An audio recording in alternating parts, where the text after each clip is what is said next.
Alejandro, en estas horas críticas que están pasando, que vamos ya a tener más días de lo que fue en octubre pasado, ¿cuál es la solución? Y esto se lo voy a preguntar a los tres invitados del día de hoy. ¿Cuál crees que debe ser la solución, pero tangible, clara, real? Porque a simple vista no se ve un camino.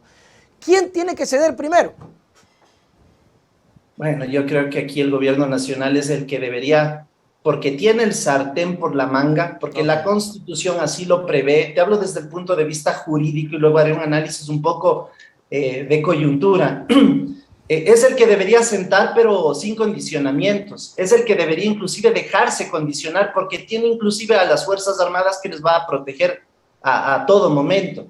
La solución no solo es el diálogo, sino el cumplimiento de esos 10 puntos que son coherentes, que son sensibles, que son posibles, por favor. La banca en pandemia se hizo más rica de lo que ya es y hemos vivido desde los años 90 a través del salvataje bancario y toda la reorganización grosera en este país, que hay grupos hegemónicos que definitivamente deberían ser sensibles a la realidad actual. No te cobre intereses, págame la deuda. Esa debería ser la posición de la banca privada y de alguna manera también la banca pública que controla el señor Lasso, ambas diría yo.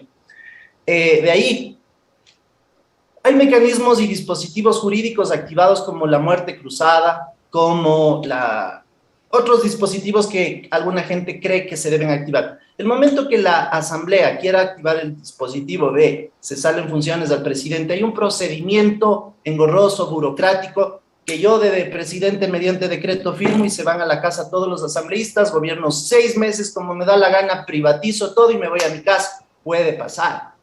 Mucha gente cree que Lasso debería caerse porque no tiene una posición de cambio, nunca la ha tenido y va a mantener quizá su forma de gobernar o de co-gobernar con la derecha recalcitrante del país. Ahí están los ex democracia popular metidos de cabeza.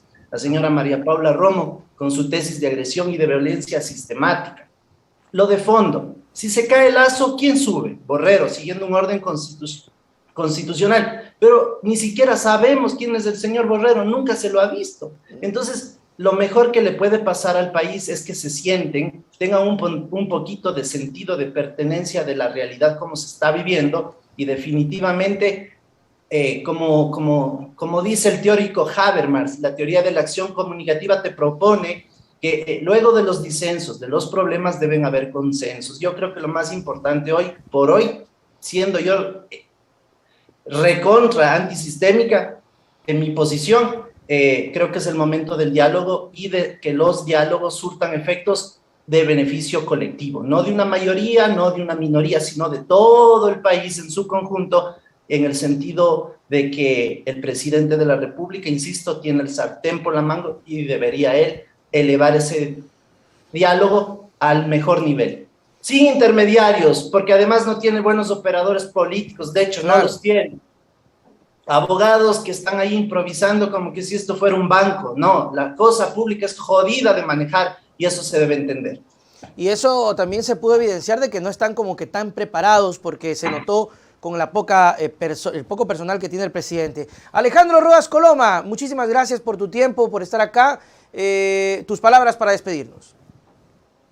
Que una cosa que termina siendo sarcasmo, el gobierno nacional no tiene un Pablo Celi ventajosamente, que sea visible, que cogía la computadorita y decía, bueno señores, aquí yo manejo las cosas, porque no hay que desmerecer que el tipo es muy talentoso, pero ya sabemos lo que resultó. Ojalá en el tiempo entendamos que se debe gobernar en realidad a favor de las grandes mayorías y que se debe ejercer control social. Ayer lo decían, el artículo 95, el control popular.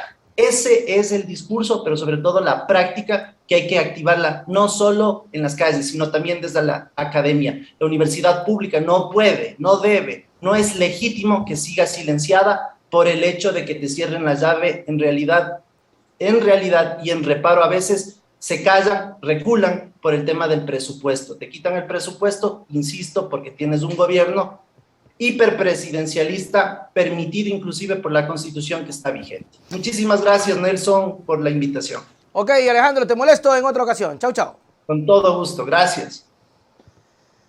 Muy bien, mis queridos amigos, ahí estuvo Alejandro Rodas Coloma dándonos un poco la impresión, el análisis y la coyuntura de lo que hoy se vive. Me quedo con las palabras de Alejandro cuando mencionaba que las horas que vienen son bastante críticas, las horas que vienen son bastante decisivas. A comparación con lo que ocurrió hace 3 años, hoy no hay una luz al final del túnel. El país ya no aguanta. El país ya no puede soportar más días. Esto tiene que terminar de alguna manera. No podemos hacernos una idea de que vamos a pasar con el paro un mes. No hay, no puede, no podría existir. O sea, ya aquí, igual vamos a conversar con nuestros amigos que ya vienen. Enseguida Carolina Andrade, experta en seguridad e inteligencia. No puede haber o no puede existir un país con ese tipo de situaciones a largo plazo. Sí o sí tiene que terminar. De la forma que sea, tiene que terminar. Yo no puedo asegurar de que vaya a ser de la mejor manera porque lamentablemente el gobierno no da ese tipo de reparo, de situaciones.